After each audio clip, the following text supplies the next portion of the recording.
guys, so today I'm going to do a video that has been probably one of the most requested videos to do on this channel since I originally mentioned it, and that's just going to be talking about my trip to Asia when I was 19/20 years old. This video might be like really long because, you know, I can't really sum it all up in like 5 minutes. So what I'm going to do is I'm going to talk a little bit about the trip, and also I'm going to show you some pictures from that whole trip. And then I think what I'm going to do is, if you have any other questions that haven't already been addressed in here, you can leave them in the comments. And then what I'll do is, if there's still like a lot of questions, then I'll do like an FAQ video, like a second video just answering all your questions, okay? Because I think it's just it might be kind of hard to answer them just in the comments. If you haven't seen the other video before, I did a video talking about my journey, like traveling and living abroad, and that can if you haven't seen that, I would recommend to watch that before, because it kind of explains what happened before my Asia trip. Because when I finished high school, I went traveling like in Europe, and I was working here and stuff, and then basically when I was working in Switzerland, I was saving up money to go traveling again. So that had always been my goal. I wanted to keep traveling. I didn't have a set destination in mind at that point when I was working. I just saved all my money as much as I could. I hardly spent any money. So I was really trying to save as much as I could. And then after working for about a year, I went on a really long extended trip to Asia, and it was all overland. That was kind of what I wanted to do, is I wanted to start in Europe. So I started in Turkey, and then I wanted to go through the whole continent, traveling east, and I wanted to go along some parts of the route that I chose were along the old Silk Road. And the old Silk Road, if you don't know what that is, it's how merchants used to get from east, so like from Asia, they used to travel to Europe to trade, for tea and cloth and spices and stuff like that. And they used this very well traveled road. It was called the Silk Road. Well, it's not just one road, but it was kind of like the route that they took to get to Europe and to get to other countries in the West. So that was kind of like the main passage between East and West, overland. So I started off in Istanbul, and then I traveled overland through Turkey to Iran to Pakistan to India. Then from India I went to Nepal. From Nepal I flew to Thailand. From Thailand I went back to Burma, so Myanmar, and then back to Thailand. And at that point I flew home. But for the first route of the journey from Turkey to Iran to Pakistan to India, so the first kind of leg of the journey, I think that was 6 weeks long, and I did that with kind of like a tour group. It wasn't like a typical tourist tour group. I mean, yes, we were tourists, but it wasn't one of those like really high-end tours where you go in like really luxurious hotels and stuff. It was kind of like an adventure tour. So basically you're together with a group of people, and I don't know how many there was on that trip, maybe like 15 other people were on it, and you go in this big truck, and it's basically it's an off-road truck that can go off-roads, because in some of these countries like the road conditions are really not very well. You can't compare it to like North America or Europe. So it was like this big truck, and there was tents, like we all had tents and stuff. And so for some of the journey we were actually camping along the place. So we would drive somewhere with our truck, and then we would make camp for the night. So we'd be camping, cooking our own food and stuff. And for some of the locations, like when we went to the bigger cities, we stayed at like very inexpensive budget hotels. So don't think of this as some like luxurious tour thing where you're just carted from one place to the next. It was very much kind of like an adventurous kind of experience. And the reason I did that is because Iran and Pakistan, especially, Turkey is okay, but Iran and Pakistan are two countries that I probably would not recommend a woman to go traveling by herself. It's too dangerous. It's just not safe for a woman, especially a young woman, to be there on her own. And then that little like overland trip ended in Delhi. So we basically arrived to India. We went through the border near Amritsar. I forget what the border crossing is called, but it's near Amritsar. We went to see like the Punjab and stuff, and then the next step was like driving to Delhi, and then at Delhi the tour ended. So that was only 6 weeks of that whole journey, and I was basically traveling in Asia for about like 10 or no, probably like 11 months, so just under a year. So once that ended, I was on my own. So what happened then is two of the girls on that trip with that bus trip, they were also Swiss. They were a bit older than me. Like, I was the youngest girl on there. All the other girls actually, no, there was one, no, all the other girls were not traveling by themselves. So they either traveled with a friend or, you know, with their boyfriend or whatever, with their husbands. So I was the only single female traveler, and I was also the youngest. So I was 19. That's like really young to do that kind of a trip. But basically, two of the girls on that bus trip, they were also, we just got along really well. They were Swiss as well. They were a little bit older than I was, but we just, you know, we were totally on the same wavelength. And we decided to just kind of keep going because they wanted to do an overland trip as well through Asia. So we decided to keep on going together after this tour had ended. So we hooked up, the three of us, and decided to keep on going together. So we just like backpacked around, and like we took the trains and stuff around India. So, but then with them, it was maybe another like 3 weeks. I don't remember how long I traveled with those two girls. Maybe like 3 weeks. It wasn't quite a month, I think. At which point I decided to go on my own, like completely. And I think that was like a progression, because at first I was in this like tour group thing, then I was traveling with these two other girls, and it was very different. Like, we were just totally on our own, like very independent. And then after that I was like, okay, I have to, like, now it's time to like part ways and totally go by myself. So for the rest of that whole trip I traveled by myself. But of course, along the way, you meet other travelers. So, you know, in some parts of the journey, I would meet other travelers, and I'd be like, oh, hey, we're going the same direction. We get along well. Like, let's keep, you know, we can travel together maybe for a week or so. So that happened a few times. Like, actually, a few times I met travelers along the way, and you just kind of like go the same way, or you have the same interests, and it just works out really well to have a traveling companion. And that was, for me, like the whole trip, for me, the point of going alone was because, well, first of all, I didn't really have someone who wanted to go on that specific trip. I mean, that's like a really long trip. That's like takes a bit of dedication to go for that long. And I just wanted to experience it for myself. And I think when you go traveling by yourself, your experience is going to be 100% different than someone who's going with their boyfriend or husband or going with a friend. It's just totally different. You're much more open to meeting people, so you meet a lot more locals. Like, the locals are more inclined to talk to you, because I don't know, I think they sometimes feel intimidated if you're like with your husband, or you know, if you're like with a bigger group, they're less likely to come and talk to you. But when I was traveling my own, like every day I would meet new people, and most of those people were locals. So when I was in India, I met so many people, like Indian people, and I met, you know, so many different, or I got to know their culture really, really well, because I was not integrated, obviously. I didn't integrate into their culture, but it's just, you have a much different, your experiences are more intense, I think, because you have to kind of like meet the local people, otherwise you're gonna be totally lonely, right? So yeah, and then basically I just kept going by myself, and I would meet people along the way, and I don't really know how I can really explain the trip. I mean, there's so many different stories that I could tell you. I could probably, like, you know, talk for hours about different things that I experienced. But I thought what I would do is I would just show you some of the pictures. The pictures are all taken with print, like they're not digital, like they're all film. And I've glued them into like an album. So I don't know how easy it's going to be to show them to you. I don't know if you'll be able to see them. I can't really scan them either, because they're kind of just like glued in there. And these are not all the pictures I took. Like, I took a lot of pictures. These are just the best pictures. The pictures that I felt really represented each place that I went, because if I, you know, I didn't want to put them all in there. I don't think I can show you every single picture, because that would just take way too long. So I'll show you maybe some of the impressions. So I'll show you first from Turkey. Maybe it's easier if I stand up. Yeah, it's much easier like that.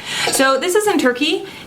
This is in the Cappadocia area, which is really cool. There's these really cool rock formations that actually a long time ago, I think it was Copts, or I don't know what the religion was called. It's some form of Christianity. And these people actually used to live in the rocks. They were hiding from you know, other religions. I don't know exactly the history well, but so yeah, this was really cool. You could really, like, you could go actually into some of these rocks. Like, you could actually see that some of them have like windows and stuff carved in. So that was in Turkey. That was really cool. This was also in Turkey. This is in, I don't know, I think this was Termessos or some kind of ruin. Here you can kind of see the truck that we drove with. So this is the back of it. It's actually a Mercedes truck. I mean, it's not fancy, but it's Mercedes that makes these trucks, and it's like an off-roader, and at the side there are like storage compartments, and we sat at the top here. And this is like the landscape. This is very, very close to the Iranian border. It's just beautiful, like desolate landscape. And our truck actually broke, which was just a huge nuisance. So here we were trying to cool I think we were cooling it with water. This is also just near, this is in Dagubayazid, it's called. It's near the border in Iran.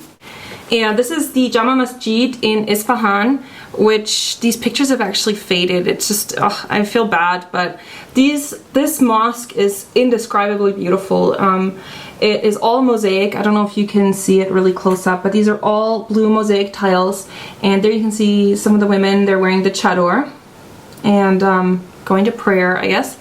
So really, really beautiful mosque. It's just amazing, like just beautiful. This is in Pakistan. These are some salt flats. I don't remember all the names of the towns. I should have been, I guess, more specific. This is Bam right here. Bam, this was actually destroyed several years ago when there was that huge massive earthquake in Pakistan, and because this is all like sandstone, this village is like thousands of years old, and because of this huge earthquake, this was all, I don't know if it was all destroyed, but a lot of it was destroyed. And here is a picture of me. Oh my god. This was me in Pakistan, so I was wearing like very conservative clothes, as you can see, and I had cut my hair completely short. And this is just the Baluchistan desert, so there's this beautiful, just very desolate desert there. This is what their trucks look like in Pakistan, so very, very colorful, and they would make a very fun noise when they pass you. This is an old steam engine that's going up to the Khyber Pass. So we actually went to the Khyber Pass. Now the Khyber Pass is usually closed for tourists. You need a special permit to get there because it's the old pass between Pakistan and Afghanistan. Whoops. And it was just really beautiful. This is the Khyber Pass at the top, at the peak. So in the background here, what you see, that's Afghanistan. And tourists are not allowed to pass this pass. It's extremely dangerous up there. There's a lot of drug smuggling, and when you drive up here, it's all these crazy like villas with just like warlords and stuff. It's just nuts. And this is myself. You probably won't recognize me. I look like a boy. But anyway, this was me. This is one of the other Swiss girls that we traveled together with. This is still while we were on that tour. And this is like a local Pakistani guy. This is in Lahore, which is a really beautiful city in Pakistan. Beautiful Mughal architecture. So these are some temples around there. And from there we passed over to India. So this was the Golden Temple. It's in Amritsar. So this temple is the Punjabi like place of worship where the Sikhs go to worship. It's like their most holy place. This is Rishikesh. This is a very famous place where the Beatles went in like the 60s to study like meditation and stuff. Down here is the Taj Mahal, of course. So there you can see it. This is, I think, the entry gate to Taj Mahal, and this is like a hill station that we went to. It's called Mussoorie, I think. So I didn't photograph, like at that point I wasn't really into photography as much as I am now, so I didn't photograph like every single place we went to. This is Fatehpur Sikri, which is a beautiful temple. And over here, this is in Peshawar, which is another gorgeous place in India, and I just love these pictures. I think even this was like taken with a really cheap camera. It was a point and shoot film, but I think that the pictures turn out awesome. So that is in Peshawar, which is in the desert in the northern part of India. And here you can see me biking in the desert. This is again near Peshawar in the desert. Here I am on a rented bike. And there you can see, and it's just really cool because it has this lake in the middle of the desert, so it's just gorgeous, gorgeous setting. And then this is in Jaisalmer, and I stayed in Jaisalmer for a long time. I met a lot of the locals there, and it's really in the desert, and I love deserts, and I love this place so much. So this is a place where I really got to know the culture very up close. These were all local people that I met. This man, he became almost like a little brother to me. We used to hang out because he was working at the hotel. So it's a very like poor hotel. He was, you know, he was a very poor worker there, but he was so kind, and he actually wrote me a letter a few years ago. It was really crazy that to receive that. And what I actually did is I stayed at a local village.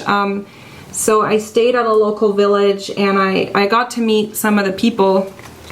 So this is, again, local families, the women, and there you can see the camels and stuff going on camel safari.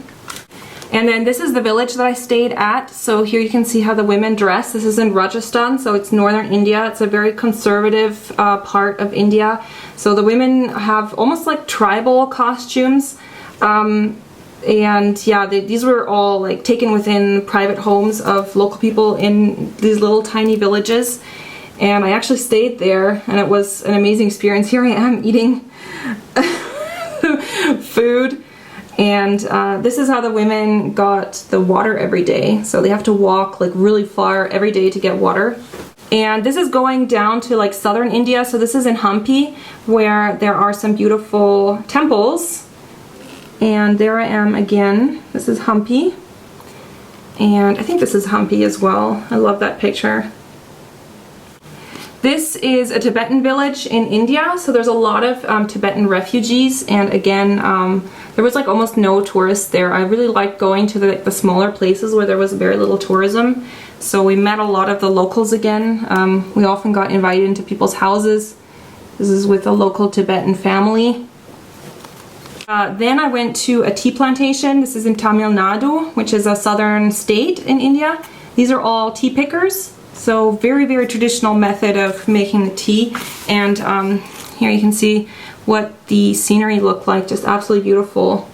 So here's the women picking the tea, and they probably live in absolute poverty because, you know, I mean, I don't know how much they earn, but it probably isn't very much.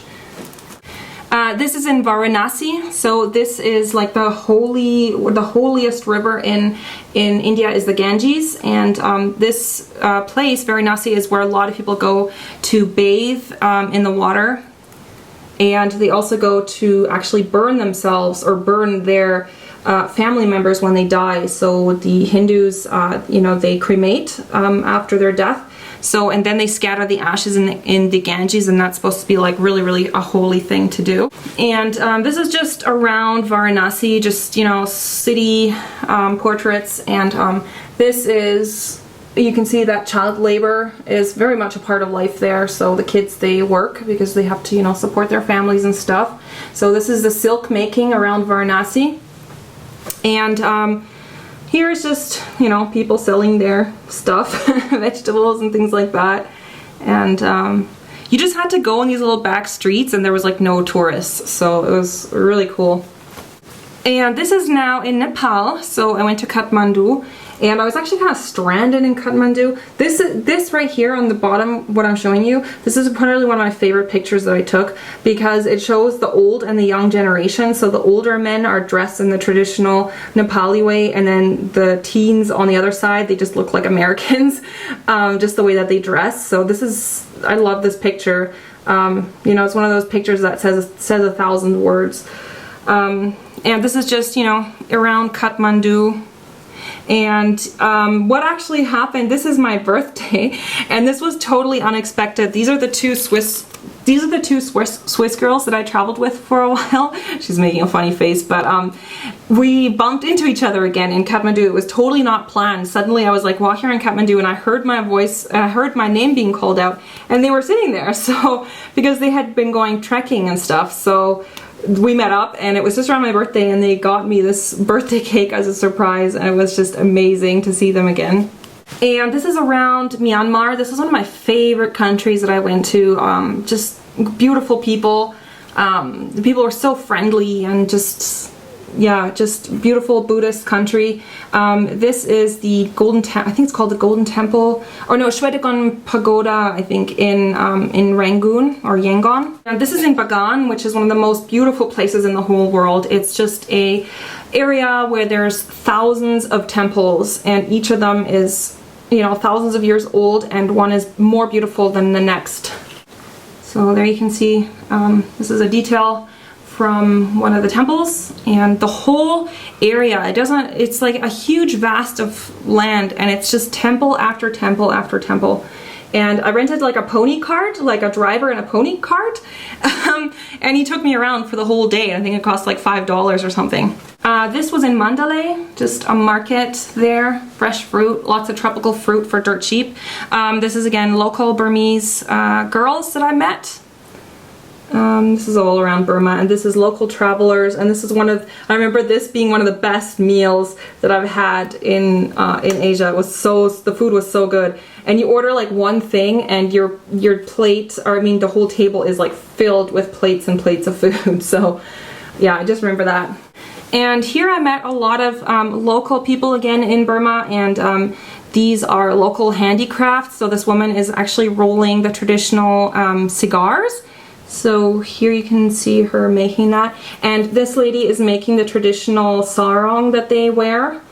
And this is around Inle Lake, which is again one of the most beautiful places in the whole world, and it's kind of like the Asian Venice because all these little huts that you can see, they're actually standing in the middle of a lake, so they're all on the water, and people get by on boats. So the kids learn how to paddle at a very young age, and they actually paddle using their foot, and behind them you can actually see it's a garden, so they're growing vegetables in the middle of the lake. And this is again some travelers that I met, and we kind of kept on traveling together for a few days. So here we are just taking a boat tour around.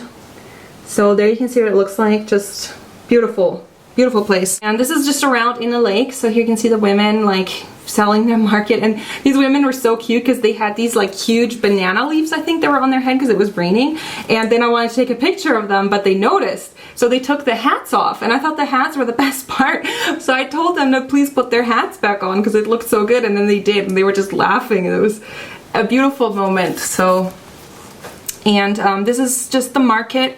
So they have that kind of a traveling market that each day is like a different village around the lake. And actually these women here, these are tribal women, they come down from like the hillsides where they live, and they sell their things at the market. So one day we hired a guide with two of the other travelers that I met along the way, and we hired a guide to like take us into the hill tribes. And so he showed us around. We went to these little towns, or these little tiny little villages. Here we are this is at a monastery with novice monks. And this is in one of the villages. So as you can see, the children are dressed completely poor. So this is a very, very poor village, but you know, it's still interesting to see that, you know, how these people live. And this is also from the monastery, so these are the monks. And I think they were just very curious. They were very curious. I don't think they'd ever seen like a foreigner before. This is also in Burma. I forget where this exactly was. This is again a local artisan. He was making the parasols that the monks use.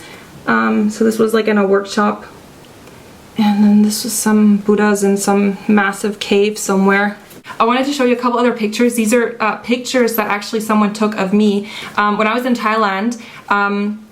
I traveled together with a French photographer, and he was a fashion photographer. He actually works now in Paris, like as a renowned fashion photographer, and he was there like just traveling, and he had a Polaroid, but like the professional Polaroids, and he took Polaroids of me just, you know, for fun. And these are actually some of my favorite pictures of me. This is one he took, so I'm just wearing this scarf. I don't know why, but this is in Thailand, so that's me. I woke up like early in the morning and he took that, so that was me with tiny eyes, and here I am laughing at something. And this one, so I don't know, I just love these pictures for some reason because I love Polaroids, like the quality of the picture is so much different. So that's another one. This is in Bangkok.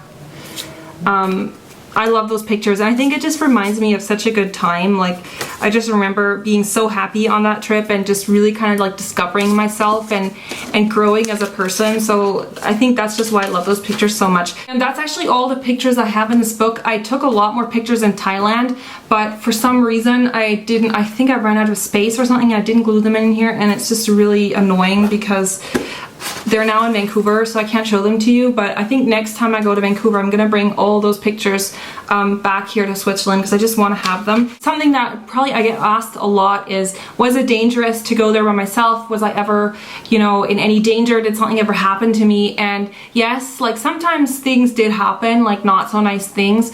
It really depended on the country that I was in. So, and also it depended on the region. So for example, I was in India for a long time, and the northern part of India is pretty rough. It's hard to travel there alone as a woman. You get harassed a lot, pretty much groped daily. So that was something that was for me really hard to deal with in the beginning, because it's just something that doesn't happen here in our, well, at least not where I live, it doesn't happen. So that was something that was hard to deal with, and how to deal with it appropriately. But then in the south of India it was really different, and I think it's just because the role of the woman there is much different. Like in the south, people are more educated. Like the illiteracy rate is much lower.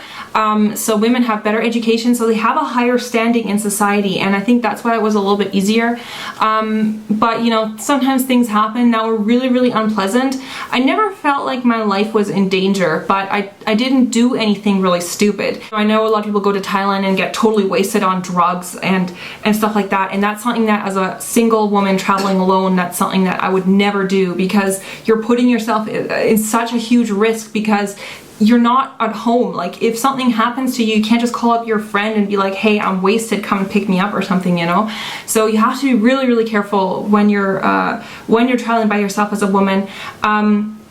And the thing is that depending on which country you go, you will have to deal with harassment from men. So in places like India, in Pakistan and stuff like that, it's a lot more difficult. But if you go to a place like where like for example in the Buddhist countries, the atmosphere was so different. And like in Burma, for example, I never felt scared. I never felt like, oh my gosh, like something bad's gonna happen to me. I don't think I was even groped once. I wasn't harassed. So it really depends on country to country. I think you do have to be very, very careful. And the other thing is how you dress. So I would, as you can see from the pictures, I never wore shorts. I didn't wear shorts. I didn't wear like revealing like spaghetti strap tank tops. I always wore kind of like either a t-shirt that went at least to here, and even in some countries I wore shirts that really went like to my wrists. And in places like Pakistan, India, I would never wear shorts. Like that's just, you don't do that, because it just puts you completely in a different, like you're just asking for it. Not that you deserve it, it's just a different culture, but it's just like if you walk around in like skimpy little shorts and tiny little tank top in, you know, somewhere in northern India, you're gonna get stared at, you're gonna get groped. You know, it's just, you really have to be very aware that you're not at home, you're in a completely different culture, and just kind of have that on the back of your mind. And the other thing is that I did is I never came home too late. So if I knew I was staying at a hotel or something and I was planning to stay out, you know, when it got dark, I would take a taxi home or a rickshaw home. Like I wouldn't just walk home alone, and you know, just be safe in that way. It's just kind of like general things, but you just have to be a little bit more careful when you're traveling by yourself as a woman.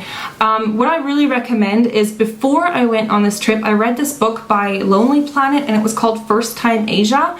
And it's basically, it's kind of it's not a guidebook to the actual countries, but it has a list of the different countries, and it kind of tells you like things to watch out for in each country. And that for me really, really helped. I read that before I went on the trip, and it really gave me a lot of confidence to deal with some of these things. And a lot of the things you just kind of like pick up along the way. If you are someone who does want to go traveling by yourself, I would suggest to get street smart. If you're not a street smart person, I would not recommend to travel by yourself.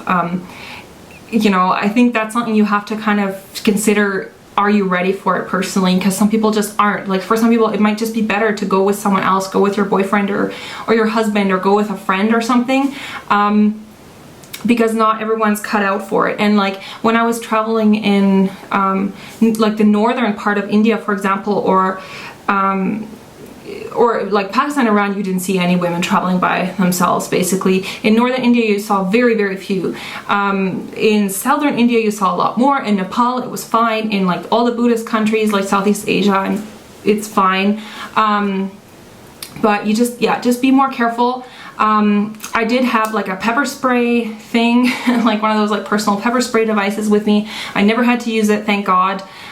I did have some, you know, not so pleasant experiences happen to me. The thing probably will people ask is, how much money do you need to save? It totally depends.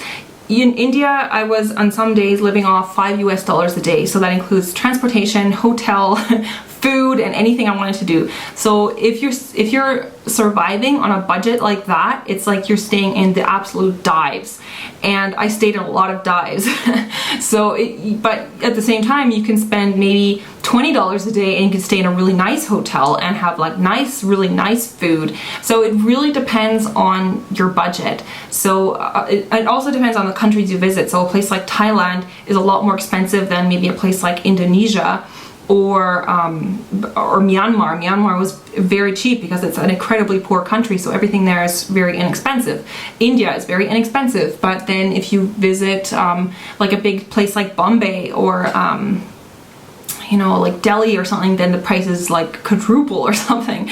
So it really depends how long you go for, your level of travel. So if you stay like at nice hotels, eat at nice restaurants, you know, take a lot of taxis and rickshaws and stuff like that, you're gonna be spending a lot more than someone who stays in very, very cheap dive budget accommodation, eats at street stands, and walks everywhere. And also another really great resource is the Lonely Planet Thorn Tree Forum. So it's lonelyplanet.com, and then you go to their forum. It's called a Thorn Tree, and it's just a huge forum for travelers from all over the world, and you can really get like up-to-date advice for people who are maybe there at that very moment.